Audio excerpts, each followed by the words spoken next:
Indian defence account services क्या है और किस तरीके से हम लोग इसमें अपने आप को एलिवेट कर सकते हैं सर? यूपीएससी का जो सिविल सर्विसेज का जो एग्जाम होता है, मोर देन 24 सर्विसेज के लिए सिलेक्शन होता है। इसमें ऑल इंडिया सर्विसेज भी हैं, सेंट्रल सर्विसेज भी हैं। ठीक है। ऑल इंडिया सर्विस में आईएएस है, आईपीएस है, फॉरेस्ट है।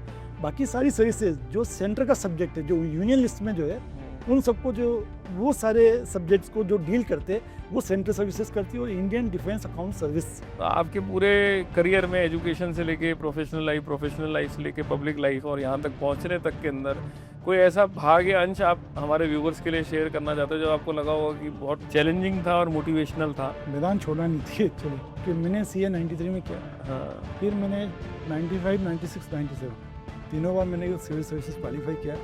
लेकिन क्योंकि मैं जॉब भी कर रहा था और पढ़ाई भी कर रहा था, तो मैं मेंस में इतना अच्छा स्कोर नहीं कर पाया। समझ गए। तो मेरा कहना है कि दो नावों में सवारी करना थोड़ा ठीक नहीं है। तो उस वजह से मैं इंटरव्यू में हर बार यानी नंबर ठीक आते रहे, लेकिन मेंस में चूँकि कम नंबर आए तो सिलेक्शन नहीं हुआ।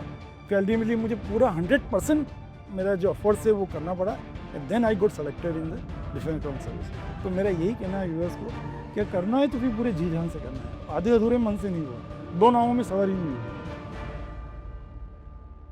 सभी को नमस्कार। आज पॉडकास्ट विद आरआर में हमारे बीच में सीए रूपवंत सोनी जी मौजूद हैं। ये इंडियन डिफेंस अकाउंट सर्विसेज से हमारे बीच में है।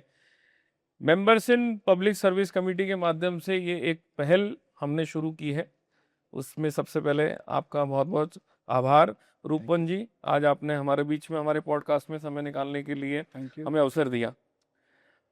Sir, you are serving as a financial advisor in the Ministry of Defense and as an inspiring journey in public service and finance. आपका बहुत बहुत स्वागत है सर। Thank you. अब तक मैं लगभग 20 से ज़्यादा प्रोफेशनल चार्टर्ड अकाउंटेंट जो कि विभिन्न पब्लिक सर्विसेज में है उनका मैं पॉडकास्ट हम लोग कर चुके हैं, बट पहली बार किसी डिफेंस अकाउंट सर्विसेज के शख्सियत का पॉडकास्ट करने का मुझे सौभाग्य मिल रहा है।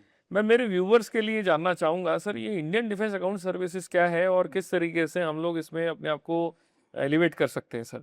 तो थोड़ा सा डिफरेंस करें भी ऑल इंडिया सर्विसेज और यूपीएससी सर्विसेज और सेंट्रल सर्विसेज, स्टेट सर्विसेज और ये डिफेंस अकाउंट सर्विसेज क्या है, ताकि हम उसके बारे में और चर्चा कर सकें सर। इसमें मैं आपको ये बताना चाहूँगा कि यूपीएससी का जो सिविल सर्विसेज का जो एग्ज़ाम होता है, उसके अंदर मोर देन 24 सर्विसेज के लिए सिलेक्शन होता है। इसमें ऑल इंडिया सर्विसेज भी हैं, सेंट्रल सर्विसेज भी हैं। ठीक है। ऑल इंडिया सर्विस में आईएएस है, आईपीएस है, फॉरेस्ट है। बाकी सारी सर्विसेज जो सेंटर का सब्जेक्ट है, जो यूनियन लिस्ट में जो है, उन सबको जो वो सारे सब्जेक्ट्स को जो डील करते हैं वो सेंट्रल सर्विसेज करती है और इंडियन डिफेंस अकाउंट सर्विस ये भी एक सेंट्रल सर्विसेज है।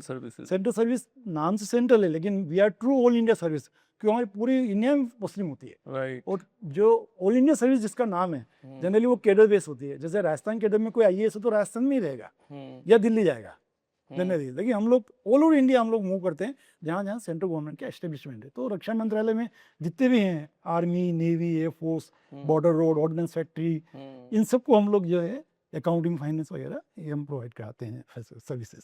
Great sir. सो आप समझ सकते हैं कि यदि ऑल इंडिया सर्विसेज की अगर अपन बात करते हैं, और बहुत बार हम लोगों को कन्फ्यूजन होता है कि आईएएस, आईपीएस और आईएफएस जो है या आईआरएस हैं, सो आपने जो आज हमारे को समझाया, and it is very important for all our viewers कि आईएएस, आईपीएस और आईएफएस यानी इंडियन फॉरेस्ट सर्विसेज, ये तो हो गई आपकी ऑल इंडिया सर्विसेज। बाकी सर्विसेज हो गई आपकी यूनियन सेंट्रल सर्विसेज हो गई। इसमें स्टेट गवर्नमेंट का कोई रोल नहीं है डिफेंस में। और फिर स्टेट के अंदर जो अपने आता है, जैसे हमने राजस्थान में है तो राजस्थान पब्लिक सर्विस कमीशन जो होगी, आरपीएससी होगी, तो हर स्टेट की अलग से बनी है। सो सर्टेनली सर, एक अच्छी जानकारी हमें मिली। मिनिस्ट्री ऑफ डिफेंस में फाइनेंस प्रोफेशनल्स के रोल को आप किस प्रकार से देखते हैं sir? How a chartered accountant has helped you, और may be how it has elevated your cadre or elevated your position in the Ministry of Defense? Actually क्या है कि आप देखोगे कि गवर्नमेंट ऑफ इंडिया की जितनी रेवेन्यू है उसका एक मेजोरिटी यानी टोटल रेवेन्यू 54 लाख करोड़ है। रिसीट्स भी है, इसमें रेवेन्यू भी है और गवर्नमेंट ऑफ इंडिया रिसीट्स ही है। रिसीट्स का मतलब लोन के थ्रू भी है, और अदर फाइनेंसिंग सोर्सेज, उसका 10% से भी ज़्यादा 8 लाख करोड़ का जो बजट है वो रक्षा मंत्रालय का है।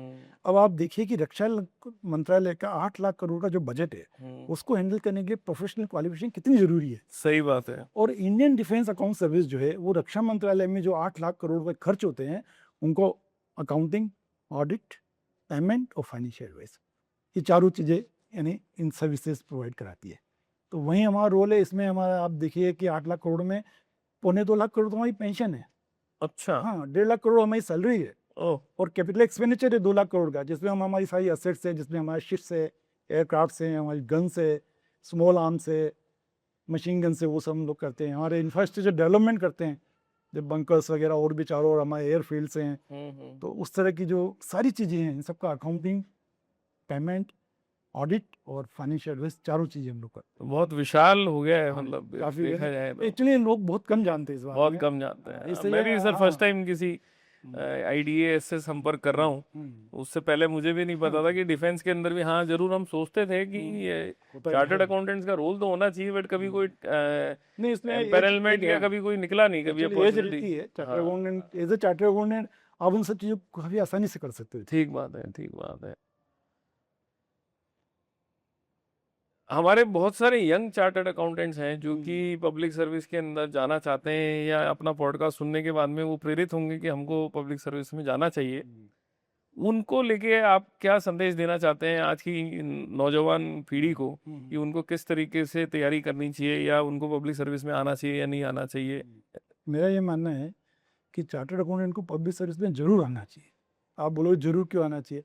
कि आप देख लो कि प्राइवेट सेक्टर में कोई भी ऐसा कॉन्ग्लोमेरेट नहीं है कि आपको 52 लाख करोड़ का एक्सपोजर दे सकता है। सही बात। वो भी डिफरेंट डिफरेंट एरियाज में, बी रेलवे, इससे defence, foreign service, IAS IPS तो खैर ही है, एवरीबॉडी नोज देम, टेलीकम्युनिकेशन, और हर तरह का। गवर्नमेंट ऑफ इंडिया में कहीं भी आप जाओ तो कहीं कहीं हर जगह पैसा खर्च होता है। जहाँ पैसा खर्च होता है वहाँ पे आपको एक ब्यूरोक्रेट मिलता है, और उसमें अकाउंटिंग सर्विसेज का बहुत ज़्यादा रोल है।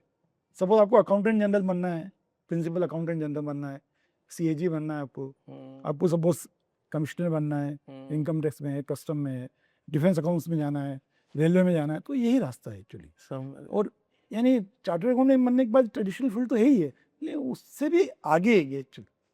तो मेरा ये मानना है कि कंपैरिजन अगर करें ना तो ये इतना विशाल है कि यानी मैं सोचता हूँ समुद्र और तालाब का कंपैरिजन है actually, civil services versus chartered accountancy. Great sir. एक व्यक्तिगत सवाल पूछना चाहूँगा सर, आपकी जर्नी के अंदर, अक्सर हर किसी की जर्नी के अंदर एक स्टोरी होती है और चैलेंजेस भी होते हैं। तो आपके पूरे करियर में, एजुकेशन से लेके प्रोफेशनल लाइफ से लेके पब्लिक लाइफ और यहाँ तक पहुँचने तक के अंदर, कोई ऐसा भाग या अंश आप हमारे व्यूवर्स के लिए शेयर करना चाहते हो जो आपको लगा होगा कि बहुत चैलेंजिंग था और मोटिवेशनल था? तो कोई ऐसा पार्ट आप हमसे शेयर करना चाहेंगे सर? मैं ये बोलूँगा कि मैदान छोड़ना नहीं चाहिए एक्चुअली। कि मैंने CA 93 में किया, हाँ, फिर मैंने 95, 96, 97 तीनों बार मैंने सिविल सर्विसेज क्वालिफाई किया।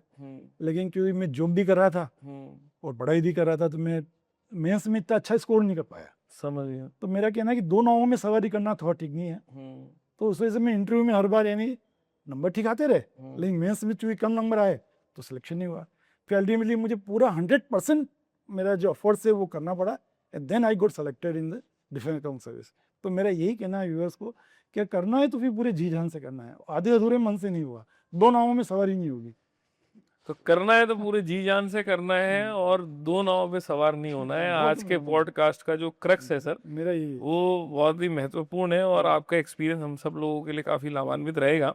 आखिरी क्वेश्चन छोटा सा, ICAI अपना जो इंस्टीट्यूट है जिसके हम मेंबर हैं, उन इंस्टीट्यूट को लेके कोई आपका सुझाव या कोई ऐसा आप कुछ सजेस्ट करना चाहते हैं इंस्टीट्यूट के लिए, जो भी वो अपना काम कर रहे हैं उसके ऊपर?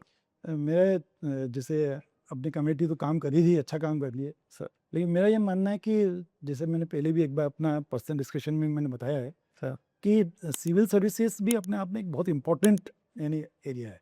तो उसके लिए चार्टर्ड अकाउंटेंट को अगर थोड़े पहले से अगर अपन मोटिवेट करें उनको, तो वो एक उनको एज दे सकता है, क्योंकि ये भी एक बड़ी लड़ाई है, छोटी लड़ाई नहीं है सिविल सर्विसेज की, क्योंकि इसमें 1000 में एक सेलेक्ट होता है। सही बात। तो आपको 999 को क्रॉस करके आपको अपनी जगह बनानी है। राइट।